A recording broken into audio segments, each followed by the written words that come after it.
Maupo kayo.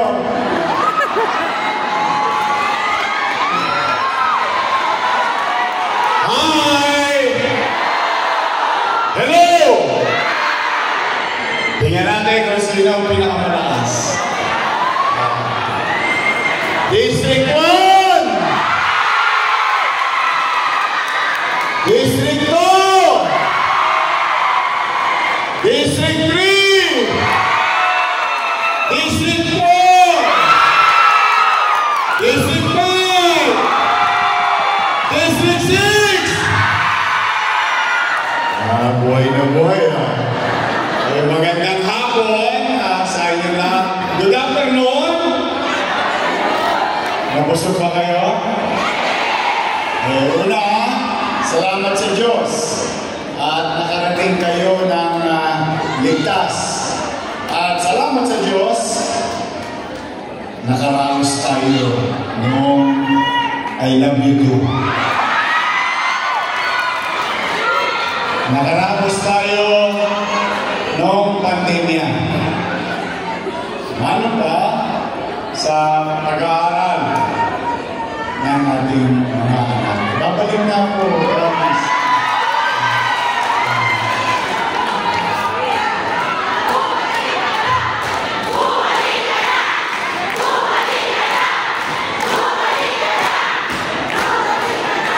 Thank you.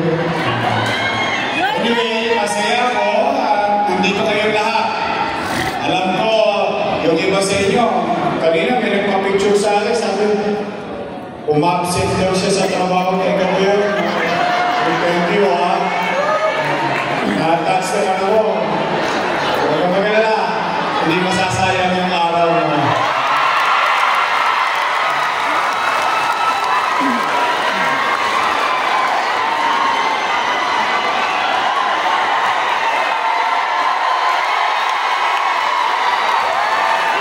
Siyempre, uunawaan ko naman yun. Nagpunta kayo rito.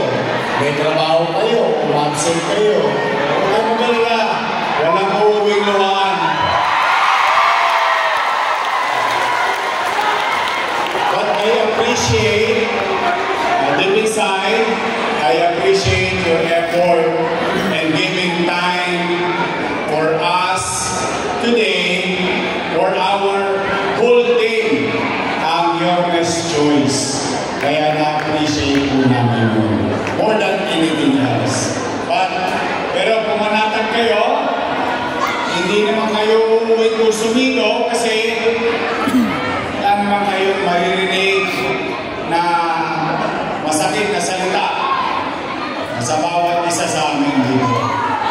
Kasi sayang naman yung araw ninyo. Binigay nyo na nga sa amin. Pauwiin pa namin kayo na maririnig nila kung panira o masakit na salita. Hindi. In fact, ako na. On behalf of our team,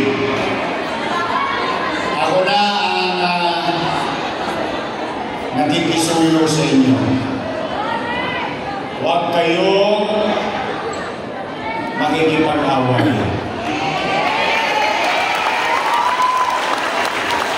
Ako na nananawagan sa inyo. Kung meron mang halaga yung pagiging alkalde ko dati ng lungsod, bilang dati niyong ama, nananawagan ako ngayon, huwag tayo magsasalita laban sa mga kalaban ko.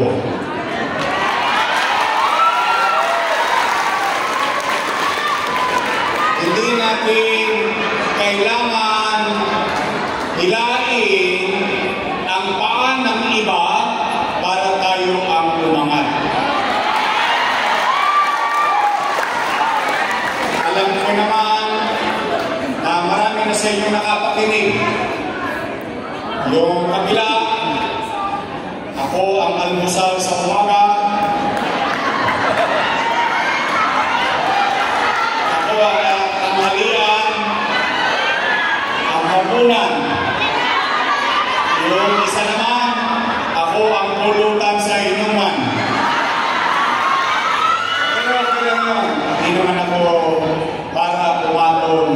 sa mga panira. Maraming beses na rin ako pinagsabihan ng hindi magaganda. Maraming beses na rin ako inakusahan ng laway ng iba.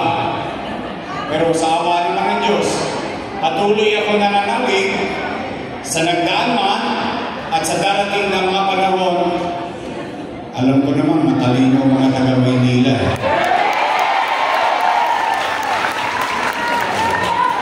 Kaya ang pakiusap ko,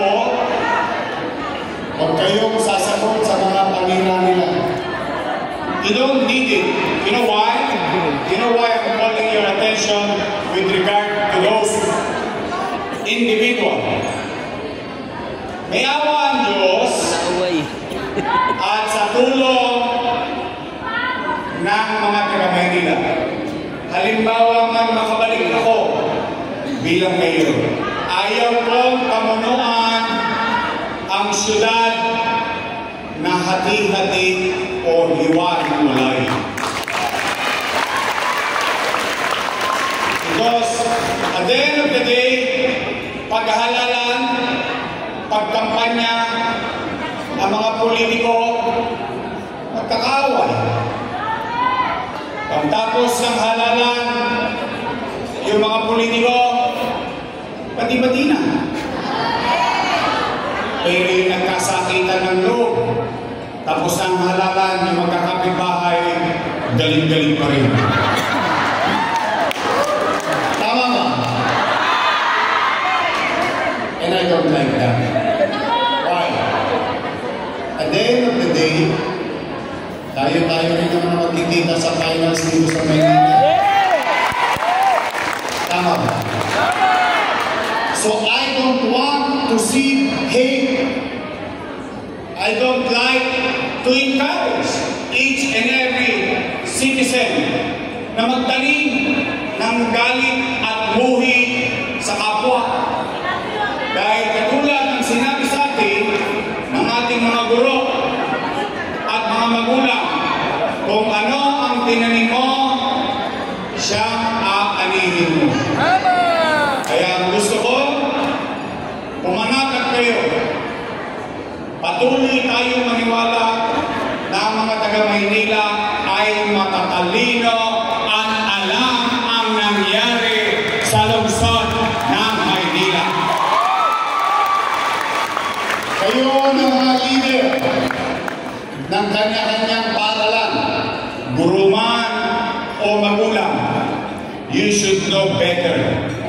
You should know better. In fact, malamang sa hindi, lahat kayo magtataas ng kamay kapag tinanong ko kayo kung meron ba kayong anak na nag-aaral sa pampublikong paralan. Ang sagot dyan, opo, lahat kami narito sa e-social. Kaya kung kayo pinananawagan na huwag magsalita ng hindi maganda, huwag sumagot sa mga panira at huwag manira rin ng kandidato. Alam niyo bakit?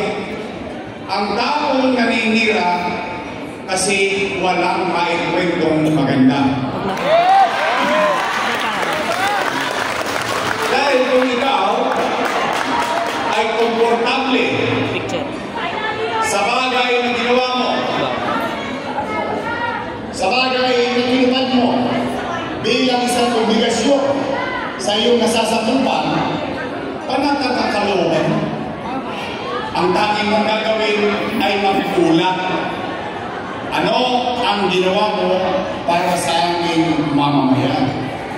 At yun ang bagay na dapat marinig hindi naman, hindi lang ng SPTA, kundi lahat ng mamamayan sa lungsod ng Maynila. Tama ba? Eh tayo naman. In fact, marami tayong kwento na may kwenta. Sample na lang. Mag-ano na tayo ng kahit konti. Una, nagpandemya. Sabi ni Secretary Lynn Briones, That night, nasa City Hall ako dahil hindi ako umuwi ng bahay. 3 months, hindi ako umuwi ng bahay para sa pamilya ko. Natutulog ako sa City Hall sa kasagsagan ng hirap ng tao. Ano sabi ni Director at Secretary Liling Briones? We will continue our education for our children and we will adapt to distant learning. Tama ba?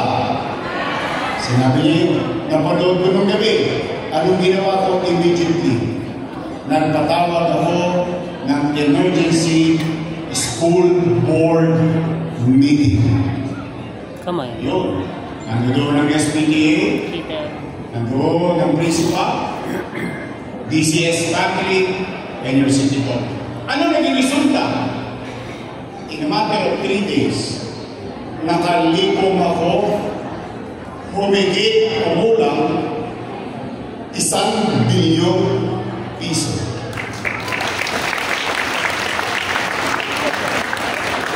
In just 3 days. Ano ang natamasa?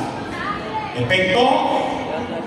Ano ang tinamasa? At least, kayong mga naparito, if not all, at least most of you, masasabi ninyo, nakaraos ang pag-aaral ng ating anak noong panahon ng pandemya. Hindi na pag-aso si tatay, hindi na pag-aso si nanay, kasi meron silang tablet.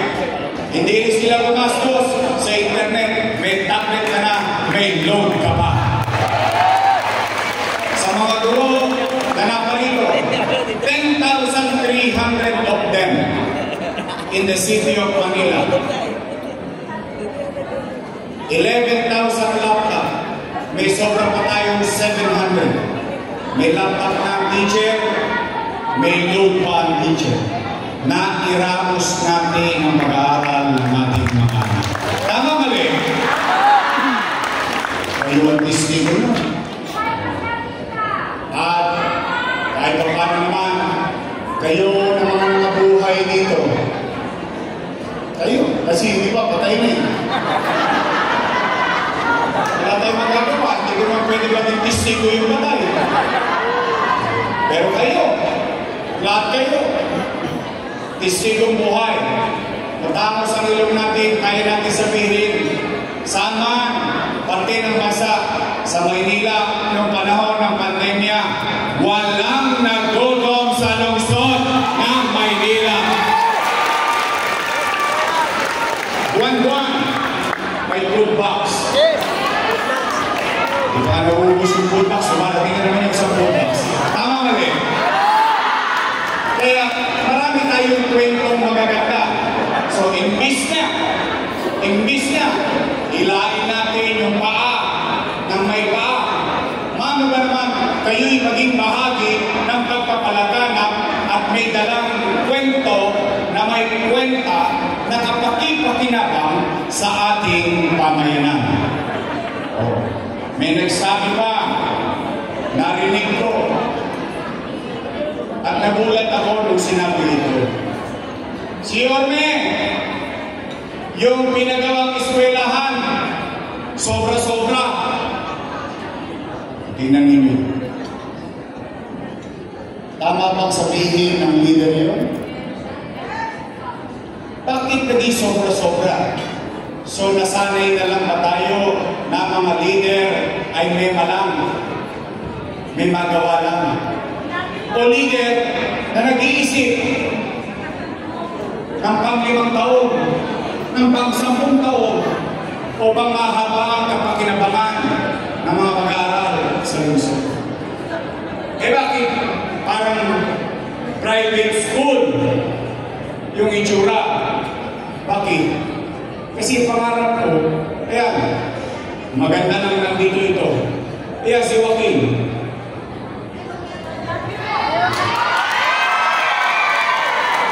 Maswapo ko yan. Sarap. Ayan si Joaquin. Sila, kasama ng mga kapatid niya. Papalag sila. Maswerte sila. Bakit? Nag-aral sila sa pribadong eskwela. Bakit? Ipinalag na yung ama nila. Pinilit kong magkaroon sila ng maayos na paaralan. Nakamit niya. O ngayon, masama pa naman ba na ako bilang ama ng lungsod ng Maynila na maipatikim ko naman sa mga anak ninyo yung natikman ng anak ko? Hindi ako nakarinig. Sobra-sobra yung ginagawa. Opo. In fact, ang problema nga ng mga magulang ngayon sa mga paaralang nabanggit, hinihingan sila ng jacket ng anak nila. O tingnan ninyo, kayo na ang humusga. Kung ang isang leader may vision, kung ang isang leader malayo ang tingin, noong araw, ang eskwela kinakancel kasi may bagyo. Tama ba rin? Ngayon, ang eskwela kinakancel kasi mainit. Pero naka-aircon, yung apat na eskwelahan. So, yung point natin, akalain mo, naisip yun ng pamahalaan ng lungsod na darating ang oras na kailangan naman mag-innovate ang public school facility ng ating mga eskwelahan. Yung may sobra. Long overdue. I wanted and I dreamed of achieving the universally accepted teacher-student ratio sa loob ng classroom. Nung araw, 60 kami. 60 kami makukulit. 70 kami makukulit. Minsan sa isang classroom, 2 teacher, 2 klase. Bakit? Lack of classroom. But what I wanted is something that the private school students is enjoying. And the same thing that our children will enjoy in the next years to come in the city of Manila. Kaya ngayon, ang sabi pa, baka narinig ko na rin ito. Si Ome, maraming utang. Narinig niyo yan.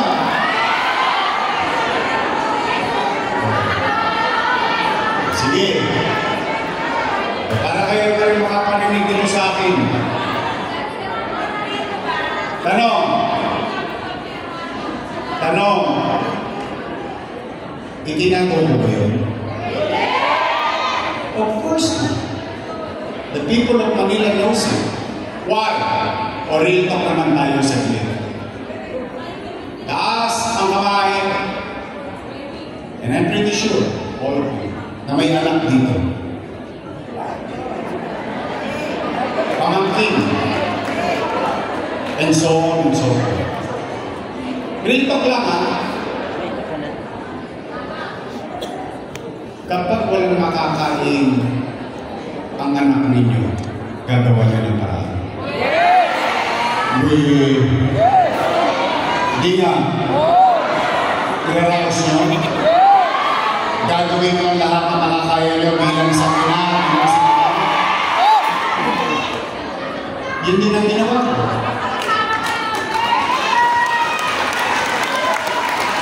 Bilang ama ng 2 milyong bibig sa lungsod ng Maynila. Gusto natin ng kwenta kasi may kwento. O sige, talagyan ko rin ng konting numero. Kasi pag nahawakan mo, mukhang maliit na bagay. Pero pag kinuwenta mo, nakalululang isipin. 700,000 families. May mga teacher dito. 700,000 families. Pagpalagay na lang natin, ang isang food box, 1,000 pesos. 700,000 times 1,000. 50 700 million. Tama? 700 million or 7 times 8. 8 months. 56. Pagkain pa lang. Napakaliit na food box per family. Magkano talaga? 5.6 billion piso. Tama mali? Eh yung kaka. 700,000 times 1,000. 700 million. Plus 5.6. 7.3 billion. Chiricha, lumabas. Ganun lang kasimple. Walang kabagay-bagay. Pero at least, kahit pa paano, walang nagutom sa Maynila.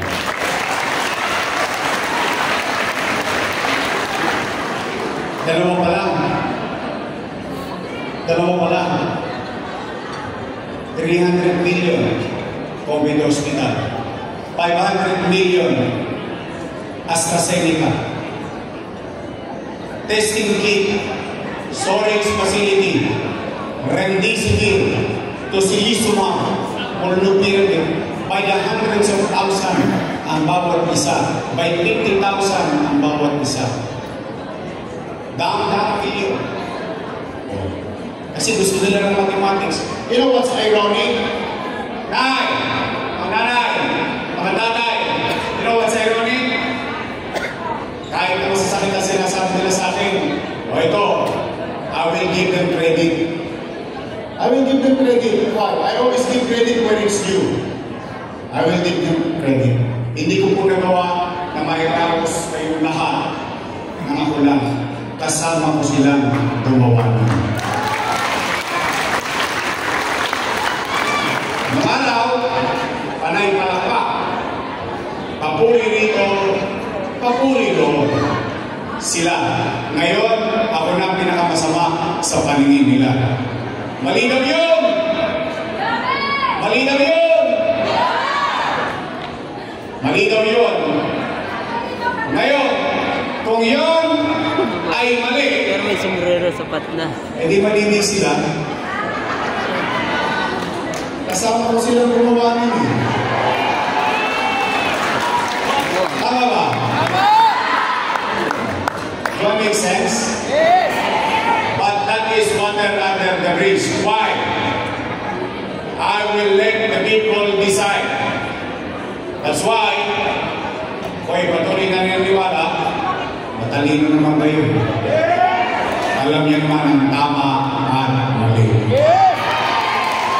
Ngayon, sinabi ko, kayo'y magmang-aawal, magpakababang loob kayo. Bakit? Gusto niyo ba akong bumalik?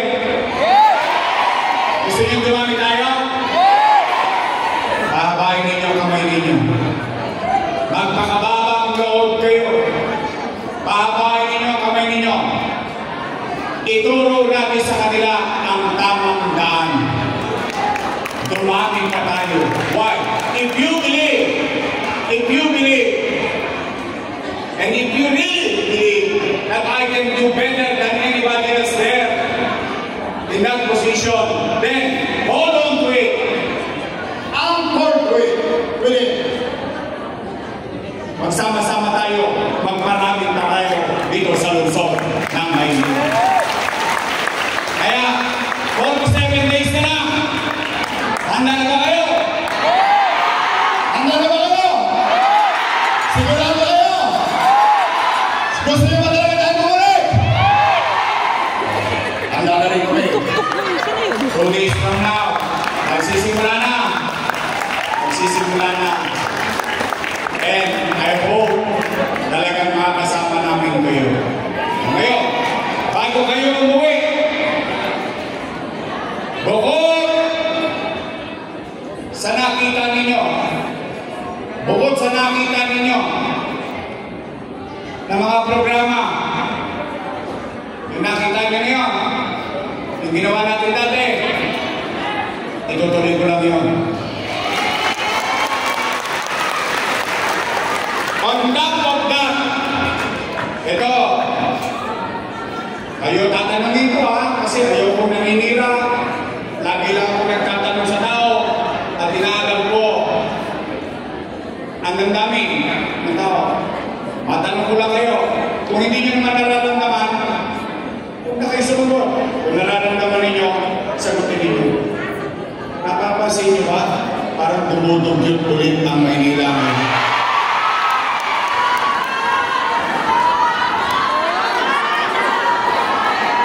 Ito ba? Napapansin nyo? Bakit sinachakot-chakot nyo lang ako dito? Talaga? Umuwi kayo, may dalang pangarap. Baunin niyo ito sa inyong pamilya. Sabihin niyo sa inyong mga mahal sa buhay, lilinisin ko ulit ang lungsod ng Maynila.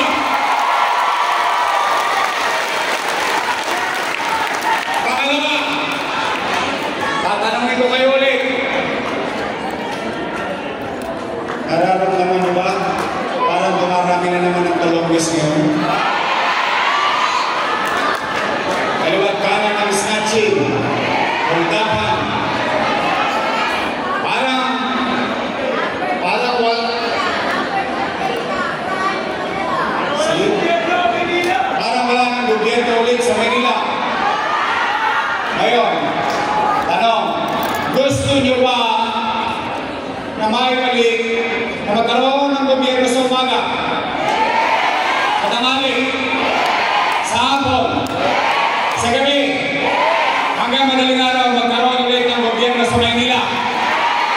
Kumanatag kayo, ibabalik ko ang kapanatagan ng pamumuhay sa lungsod ng Maynila. Matitikman niyo ulit ng gobyerno walang. Tapos na, uwi na.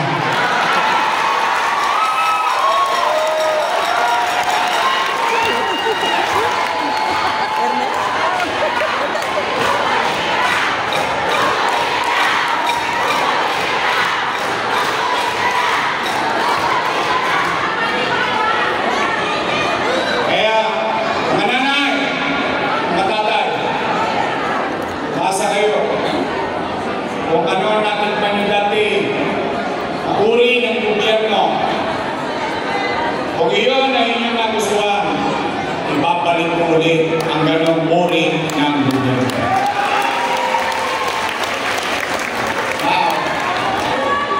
Pwede ba ako makiusap?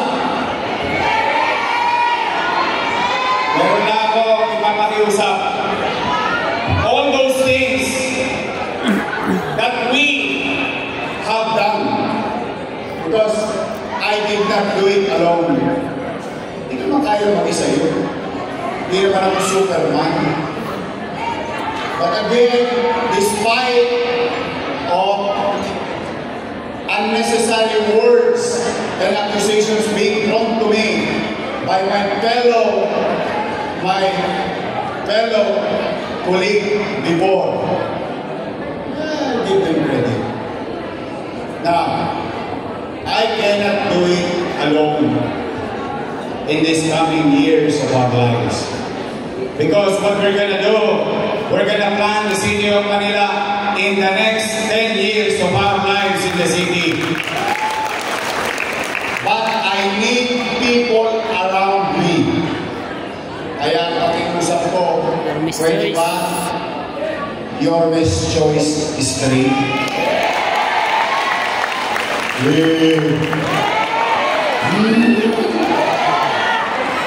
Walang channel pa na.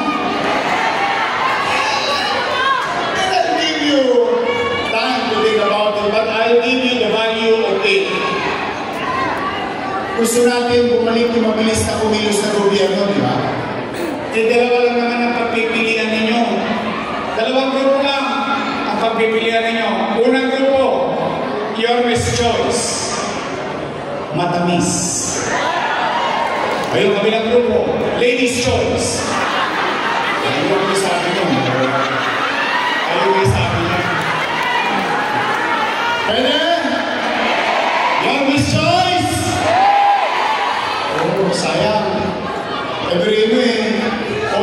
600 plus school po yan. Nakakaapat ka lang ako. Mahaba-haba pa. Gusto niyo ba maging Manila Science yung school nyo? Gusto niyo maging Almario? Gusto niyo maging Magsaysay? Alam mo, sino ba din yung mga taga 4th District? Nakita niyo yung Albert? Ito hindi ko ito pinataas ng loob. Pero ako kaya ko sabihin sa inyo, I think, yun ang pinakamagandang school. Pero kahit yung Savior School, kung saan nag-aral si Joaquin, I think, wow, when I saw it done and finished, sa totoo lang, mga batang sa pano, I think you have the best in terms of land size and structure. Talagang napakalaki. Mapalad na kayo, may malaki kayong space. Pero, malay niyo,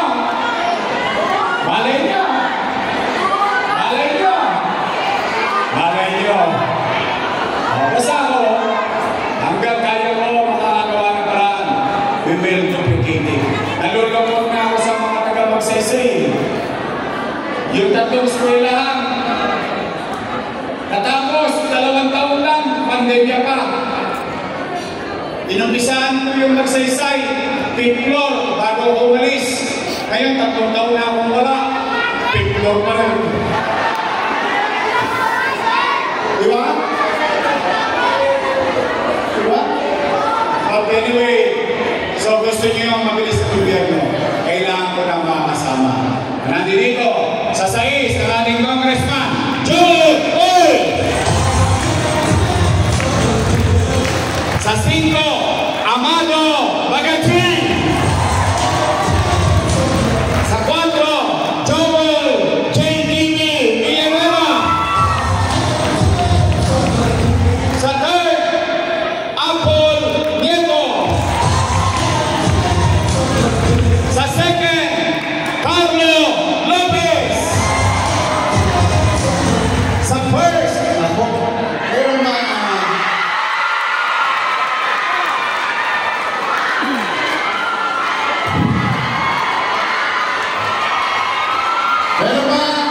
solo parent dyan?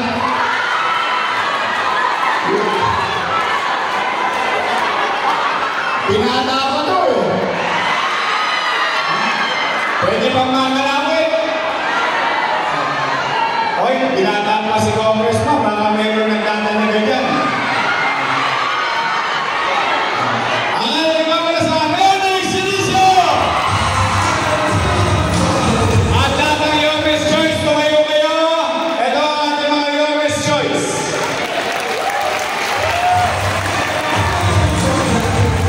At siyempre, huwag niyong kakalimutan yung partner ko. Siya, graduate ng Lasal. Talo ko po siya. Ako po ay graduate ng Ateneo. Parang ayaw yung maniwala. Tanong niyo sa mga taga-Tondo. Ako ay graduate ng Ateneo de Tondo. Rosauro Almario Elementary School. Tondo High School. Ilan ninyo?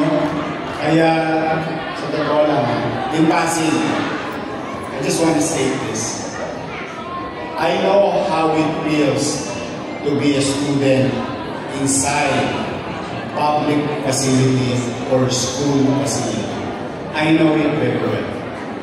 There are some good enough, but most, I know how it is. That's why I really wanted to give you the best facility that you can have. Just in passing. Kasi katulad ng anak nyo, ako ay produkto ng pampublikong paralan. 100% tulungan center sa Telpan, Almario, tombohay. So, kaya sa mga nanay na nandito, mga tatay na nakikinig, orjuhin, tiyahin, huwag niyo susukuhan ng mga anak ninyo. Okay, bakit? Nangyari sa akin eh. Hindi pwede rin mangyari sa mga anak ninyo. Tama ba? Posible? Naman. Kaya, your best choice. So, sa inyo muli, sa mga nanay, sa mga tatay, I love you. Sabay-sabay. Hanapan ito. Maraming salamat sa oras niyo. Loobin naman ng Diyos at sa tulong niyo, nakabalik tayo. Isama ninyo si Chi at Chensa bilang partner ko. At samahan niyo kami ng buong Youngest Choice ni Chi at Chensa, because we cannot just do this on our own, but together, all of us here, we can build Manila right again. Magandang araw! Magpanahon na lang kayo ng buong Pagkaman. Manila! Doctors, thank you! Maraming salamat po. Joaquin Isko, Moreno, Domadoso, kasama ko ang ating magiging vice mayor ng Maynila, Vice Mayor G. Atienza.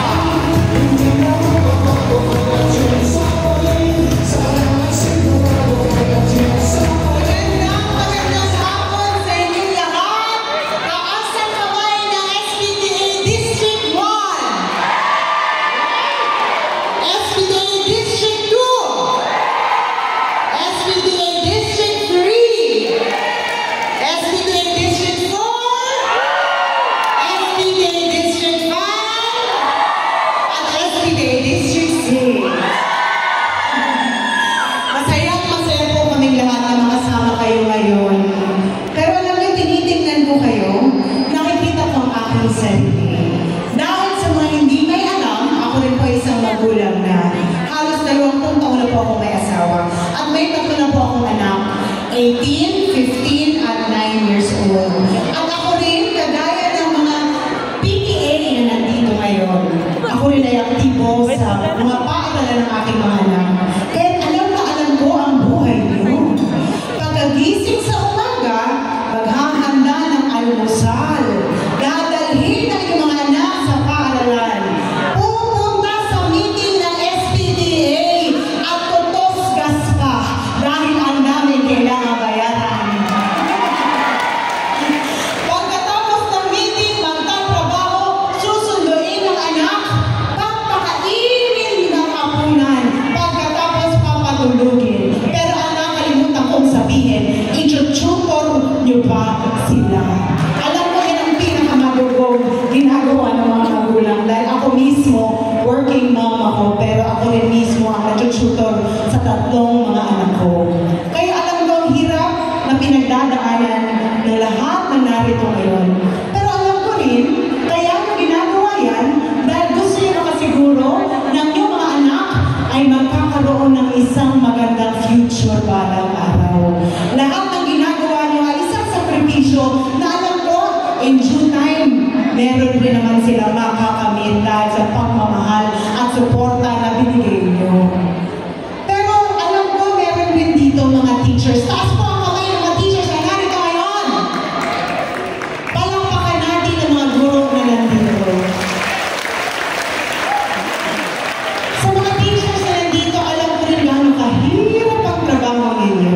Dahil ako bilang isang magulang, tatlo na anak ko, pero minsan nasisiraan ako sa ulo dahil sa hirap magturo sa kanila. Paano pa kaya kayo na marami kayong mga estudyanteng tinuturuan at inaalalayan?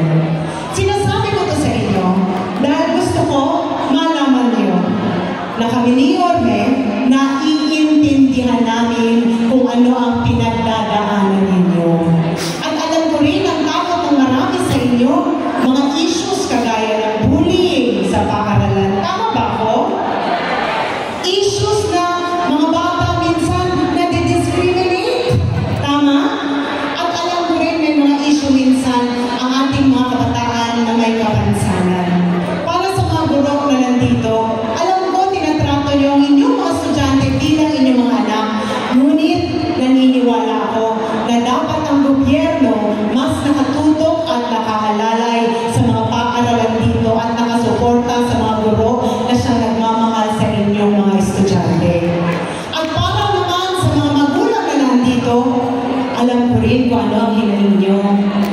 Gusto ninyo na sa hirap na iniinda nyo sa pagsuporta sa inyong mga anak na nag-aaral, gusto nyo rin malaman na ang gobyerno makakausap ninyo at magsusuporta sa mga ginagawa nyo para sa inyong mga anak.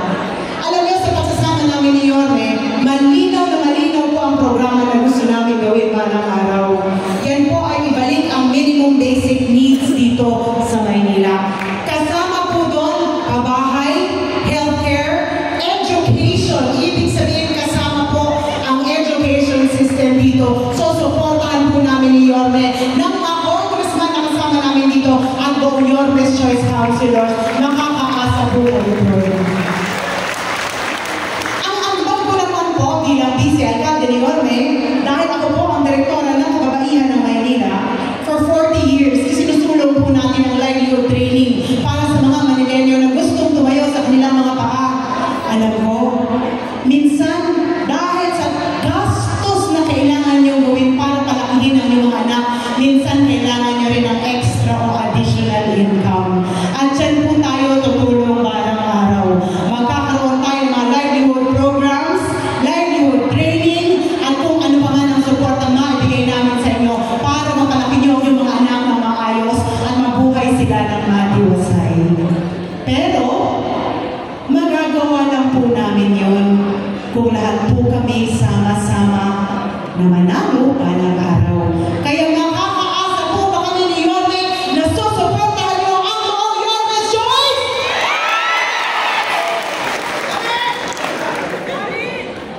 Then makakaasa rin kayo that in 47 days, makakalabas-pasok na kayo sa City Hall!